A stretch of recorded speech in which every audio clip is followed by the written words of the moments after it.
وعندي كثير وهو عليك سهل يسير. اعوذ باللہ من الشیطان الرجیم. بسم اللہ الرحمن الرحیم. السلام علیکم بچوں، کیسے ہیں آپ لوگ؟ امید ہے کہ آپ سب بالکل ٹھیک ہوں گے. آپ لوگوں کو جیسے پتا ہے کہ ہمارا یہ پروگرام معصومین کی زندگی کے حوالے سے ہے، تو سب سے پہلے میں آپ لوگوں کے لیے معصوم کی تعریف بیان کرتی ہوں.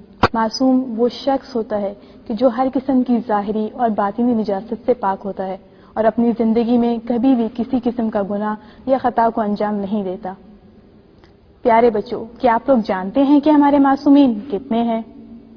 جی ہاں، بالکل درست، ہمارے معصومین 14 ہیں، اور ان میں سے سب سے پہلے معصوم پیغمبر گرامی حضرت محمد صلی اللہ علیہ وآلہ وسلم ہے.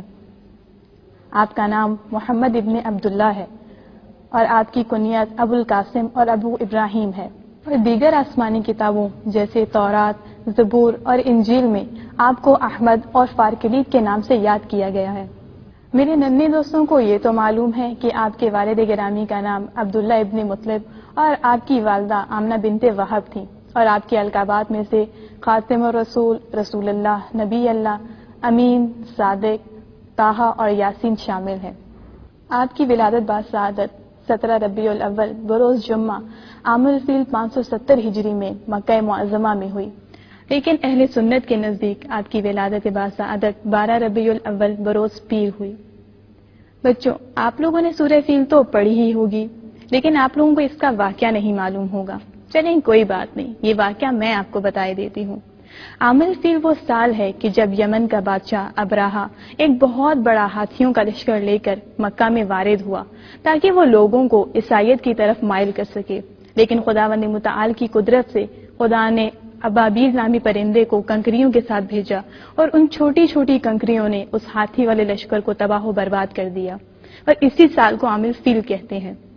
آپ کے پیارے والد حضرت عبداللہ آپ کی ولادت سے 2 ماہ قبل یا ایک اور روایت میں 7 ماہ قبل ہی وفات پا چکے تھے، اور آپ کی شفیق والدہ جناب حضرت آمنہ آپ کی ولادت کے 6 سال بعد یا بعض روایات میں 2 سال اور 6 ماہ کے بعد ہی وفات پا گئیں. اس لیے آپ کی پرورش حضرت عبد المطلب جو کہ آپ کے دادا تھے انہوں نے کی. انہوں نے سب سے پہلے آپ کو ابو لہب کی کنیز صوبیہ کے ہاں چھوڑا، اور اس کے بعد 5 سال تک حلیمہ سعدیہ نے آپ کو ماں بن کر پالا. پیارے بچوں، جیسا کہ آپ لوگ جانتے ہیں کہ خداوند متعال نے اپنے پیارے حبیب حضرت محمد صلی اللہ علیہ وآلہ وسلم کو رسالت جیسا عظیم عہدہ 27 رجب 40 عام الفیل کو دیا، جبکہ اس وقت آپ کی عمر 40 سال تھی. آپ نے اس منصب کو 23 سال تک نبھایا.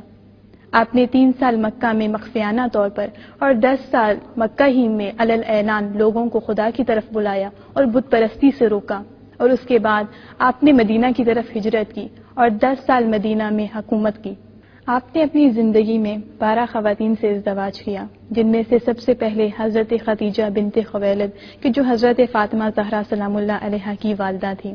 اس کے بعد آپ نے سفدہ بنت زوجہ، عائشہ بنت ابی بکر، حفصہ بنت عمر، ام حبیبہ بنت ابی سفیان، زینب بنت جحش، زینب بنت خویلد، ام سلمہ بن عاتقہ، جویریہ بنت حارث، میمونہ بنت حارث اور صفیہ بن احتب تھیں.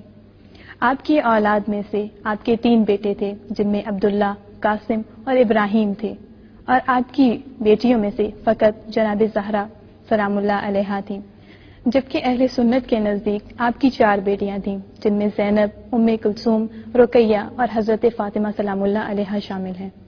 پیارے بچوں، اصحاب وہ افراد ہوتے ہیں کہ جنہوں نے پیغمبر گرامی کی، چاہے وہ جنگ ہو، چاہے وہ تبلیغ رسالت کے امور ہوں یا کوئی دوسرے امور ہوں، انہوں نے پیغمبر گرامی کا ہر پل میں ساتھ دیا ہو، جن میں حضرت علی بن ابی طالب، حضرت حمزہ بن عبد المطلب، حضرت عباس بن عبد المطلب، حضرت سلمان فارسی، حضرت ابو ذر غفاری، حضرت مقداد بن اسود، بلال حبشی، حضرت زبیر بن عوام، حضرت جابر بن عبداللہ انصاری، حضرت ابو ایوب انصاری، حضرت عمار بن یاسر، حضرت ابو بکر صدیق، حضرت عمر، حضرت عثمان، حضرت عبداللہ بن مسعود، حضرت حذیفہ بن یمان غسانی، حضرت سہل بن حنیف، حضرت سعد بن عبادہ، حضرت اویس کرنی، حضرت مالک بن نویرہ، حضرت بریرہ اسلمہ اور حضرت ابو حیثم شامل ہیں.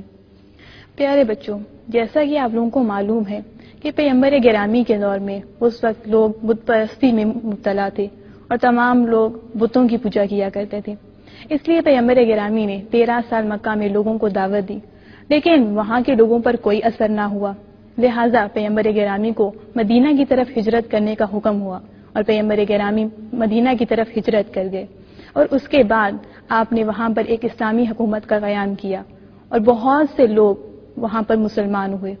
اور اس کے بعد پیغمبر گرامی نے دین اسلام کی تبلیغ اور اشاعت کے لیے اور لوگوں کو بت پرستی سے روکنے کے لیے کفار اور مشرکین سے جنگیں کی، جن میں سب سے زیادہ مشہور جنگ بدر، جنگ احد، جنگ خیبر، جنگ خندق، فتح مکہ، جنگ تبوک، جنگ حنین اور جنگ ذات السلاسل مشہور ہیں. اور پیارے بچوں، جیسا کہ ہم لوگ قرآن میں پڑھتے ہیں اور احادیث اور روایات سے یہ چیز واضح ہوتی ہے کہ دین اسلامی جہانی اور جاویدانی ہے اور یہی دین تمام ادیان پر غالب ہونے والا ہے. اسی لیے پیغمبر گرامی نے کفار اور مشرکین کے علاوہ بہت سے دیگر ممالک کے حکمرانوں اور بادشاہوں کو خطوط لکھے، جس میں پیغمبر گرامی نے لوگوں کو اور ان کے حکمرانوں کو دین اسلام کی طرف دعوت دی.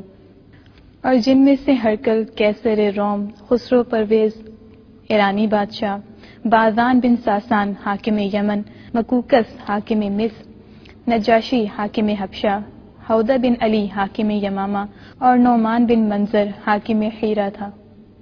اور جن دو خوش نصیب حاکموں جن کے دل دین اسلام کی طرف مائل ہوئے اور انہوں نے دین اسلام کو قبول کیا، وہ نجاشی اور بازان تھے. پیارے بچوں، جیسا کہ آپ لوگ جانتے ہیں کہ ہمارے پیغمبر گرامی رحمت للعالمین دونوں جہانوں کے لیے رحمت بن کر آئے. آپ کی صفات میں سے ایک مشہور صفت یہ تھی کہ آپ ہر ایک کے ساتھ، چاہے وہ امیر ہوتا یا غریب ہوتا، چھوٹا ہوتا یا بڑا ہوتا، سب کے ساتھ آپ شفقت اور مہربانی کے ساتھ پیش آتے. میرے ذہن میں ایک بہت ہی پیارا واقعہ آیا ہے اور میں چاہوں گی کہ اپنے ننھے دوستوں کے ساتھ اس کو شیئر کروں. ہوا کچھ یوں کہ ایک دفعہ پیغمبر گرامی اپنے بہت سے اصحاب کے ساتھ سفر پر گئے اور راستے میں ایک جگہ انہوں نے پڑاؤ ڈالا اور تمام اصحاب نے خیمے لگا لیے. خیمے لگانے کے بعد تمام اصحاب ایک جگہ جمع ہو گئے اور اپنے اپنے لیے کاموں کو تقسیم کرنے لگے. جب کام تقسیم کر چکے تو انہوں نے ادھر ادھر نظر دوڑائی، لیکن پیغمبر گرامی کو کہیں نہ پایا. اور کچھ دیر بعد انہوں نے دیکھا کہ پیغمبر گرامی اپنے کاندھوں پر بہت سی لکڑیوں کا بوجھ اٹھائے ہوئے تشریف لا رہے ہیں. تمام اصحاب رسول گرامی کے ارد گرد جمع ہو گئے اور کہا، یا رسول اللہ، آپ کو اتنی زحمت کرنے کی کیا ضرورت تھی جبکہ ہم تمام اصحاب آپ کی خدمت پر مامور ہوئے ہیں. پیغمبر گرامی ایک دفعہ کو مسکرائے اور کہا کہ جب آپ لوگ آپس میں کام تقسیم کر رہے تھے تو آپ لوگوں نے مجھے بھلا دیا اور مجھے یہ گمان ہونے لگا کہ میرے نبی ہونے کی حیثیت سے آپ مجھے کوئی کام عطا نہ کریں، اس لیے میں نے خود سے ہی جا کر جنگل سے لکڑیاں اکٹھی کر لائیں. جی ہاں، پیغمبر گرامی ہمیں یہ بتانا چاہتے ہیں کہ جب بھی ہم کوئی کام کرنا شروع کریں اور بہت سے افراد اس میں شامل ہوں تو سب کو چاہیے کہ وہ اس کام میں برابر کے شریک ہوں اور کوئی شخص اپنی ذمہ داری سے بری و ذمہ نہ ہو.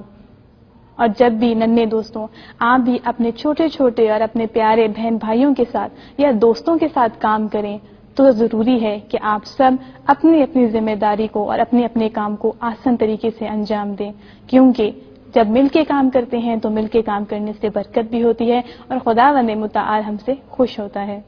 اور آخرکار پیارے بچوں، ہمارے پیغمبر گرامی محبوب خدا سید الانبیاء کی وفات کا وقت بھی قریب آ گیا اور ایک یہودی عورت کہ جس کا نام زینب تھا، اس نے جنگ خیبر کے موقع پر آپ کے کھانے میں زہر ملا دیا اور اسی زہر کے اثر سے آپ 28 صفر سن 11 ہجری کو مدینہ میں وفات پا گئے.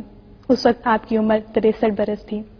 اہل سنت کی روایت کے مطابق آپ کی وفات 12 ربیع الاول 11 ہجری بروز پیر کو ہوئی. آپ کا روضہ مدینہ منورہ میں ہے اور وہ افراد کہ جو حج اور عمرے کی غرض سے مکہ جاتے ہیں وہ آپ کی زیارت کے لیے مدینہ بھی آتے ہیں اور آپ کے روضے پہ کھڑے ہو کے دعائیں اور مناجات کرتے ہیں. اور یہ وہ در ہے کہ جہاں سے کبھی بھی کوئی سائل خالی ہاتھ نہیں پلٹتا. تمہارے درمیان ہونے والی باتیں امانت ہیں.